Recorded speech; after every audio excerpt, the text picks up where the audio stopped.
వచ్చి ప్రస్తుతం Krishna river management programme నుంచి.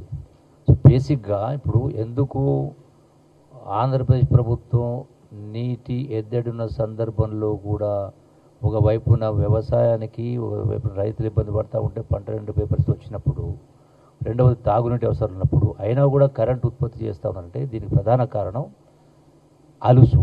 గత ప్రభుత్వము 10 సంవత్సరాల పాటు రాష్ట్ర విభజన చట్టంలో ఎక్కడ కూడా మీకు 299 వాళ్లకు 512 ఎక్కడ చెప్పలే. టోటల్గా ఎన్ బ్లాక్ అలాట్మెంట్ ఆంధ్రప్రదేశ్ తెలంగాణ కలిపి 811 టీఎంసీలు స్పష్టంగా రాష్ట్ర విభజన చట్టం స్పష్టంగా ఉంది అన్నప్పుడు అంతర్జాతీయ న్యాయ సూత్రాల ప్రకారం బేసిక్గా నదీ పరివాహక ప్రాంతం ఎక్కడ ఎంత ఉంటే ఆ ప్రపోర్షన్లో ఆ నిష్పత్తులు నీళ్ళు వస్తాయి ఇవాళ.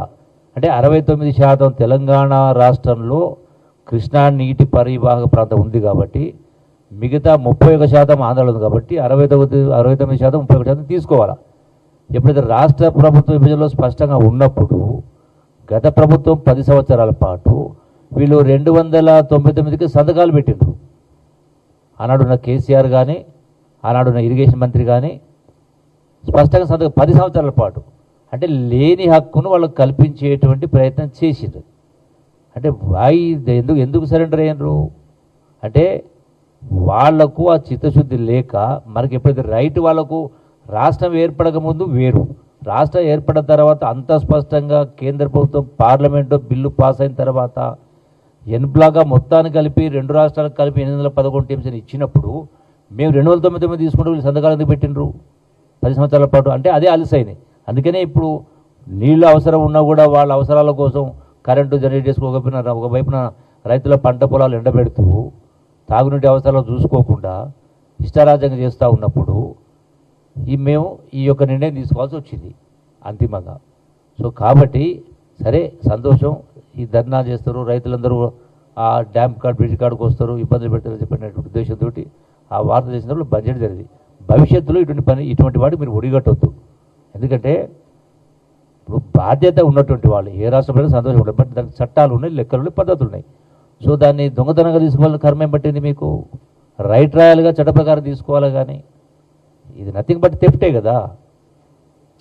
ఇంత స్పష్టంగా కోర్ట్ ఆర్డర్స్ ఉన్నవి, ఇంత స్పష్టంగా జీవోలు ఉన్నవి, ఇంత స్పష్టంగా ఇప్పుడు అప్పర్ ఏరియాస్ రైట్స్ కాదని మీరు కిందికి ఎట్లా కరెంటు, అది కూడా కరెంటు ఉత్పత్తి కోసం ఇది కరెక్ట్ కాదు. కాబట్టి అందుకనే ఫ్యూచర్లో భవిష్యత్తులో 100% కృష్ణా నదీ జలాలపైన కేసీఆర్, హరీష్ రావు 299 సంతకాలు చేసి చెల్లుబాటు కాదు.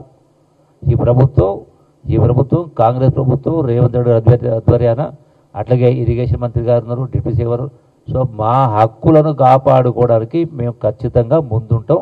అందులో పాలమూరు జిల్లా మొదటి జిల్లా కాబట్టి ముందుంటాం, హక్కులను కాపాడుకునే కార్యక్రమం చేస్తాం. ఇటువంటి వాటికి భవిష్యత్తులో ఒడిగట్టొద్దని మేము స్పష్టంగా రైతుల పక్షాన, ప్రజల పక్షాన హెచ్చరిస్తూ ఉన్నాం.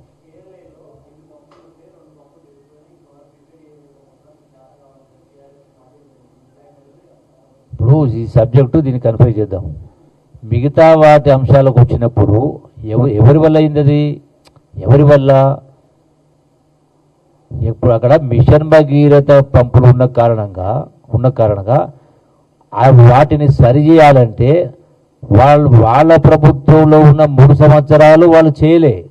ఈ 2 సంవత్సరాలు చేద్దామంటే తాగునీరు మొత్తం బంద్ అయిపోతుంది, కంప్లీట్ పంపులు బంద్ చేయాల్సి వస్తుంది. వాటిని రెస్టోర్ చేయాలంటే కంప్లీట్గా సర్జిపూలు పంప్ హౌస్ను మొత్తం క్లియర్ చేసి వాటర్ బెయిల్అవుట్ చేసి మోటార్లు మొత్తం తీసి చేయాల్సి వస్తుంది. చేస్తే ఇటు రైతులకు తాగునీరు రావు, రైతులకు పొలాలకు నీళ్ళు రావు, తాగడానికి నీళ్ళు రావు. అందుకని చేయలేకపోతాం. అందుకని దానికి ఆల్టర్నేటివ్గా ఈ ప్రభుత్వం వచ్చిన తర్వాత ఆల్టర్నేట్గా మిషన్ భగీరథకు వేరే అరేంజ్మెంట్ చేయడం జరిగింది. అది ఫైనల్ స్టేజ్కి వచ్చింది. అది కంప్లీట్ కాగానే ఈ సమ్మర్లోనే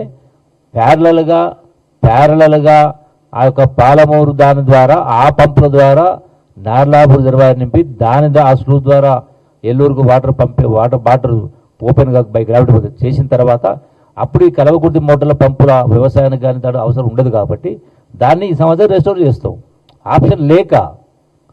అంతే తప్ప అసలు ఆరోపణ చేయడానికి కూడా అరే అందుకనే నకల్ మారిన కీపీ చేసి అకల్ రైనా అంటారు. నువ్వు ఆరోపణ చేయడం అర్థం ఉండాలి కదా, దానికి కారణం వాళ్ళే కదా. Okay, thank you.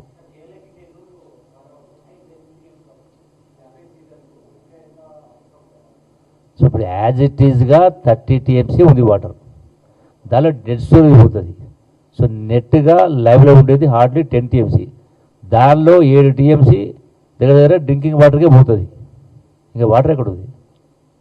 సో కనీసం ఈ పంటలు ఎండిపోకుండా ఈ 10-15 రోజులైనా 1-2 తడులు ఇస్తే ఆ ఉన్నటువంటి లక్షలాది ఎకరాలు కాపాడు కాక చేస్తాం. కరెంట్ అంటే కొనుక్కోవచ్చు, కరెంట్ అంటే కొనుక్కోవచ్చు. ఇతర రాష్ట్రాల నుంచి పవర్ లైన్స్ ఉన్నాయి, ఏ రాష్ట్రంకి వెళ్ళి కొనుగోలు చేసుకోవచ్చు. నీళ్ళు కొనుక్కోలేవు కదా. Thank you.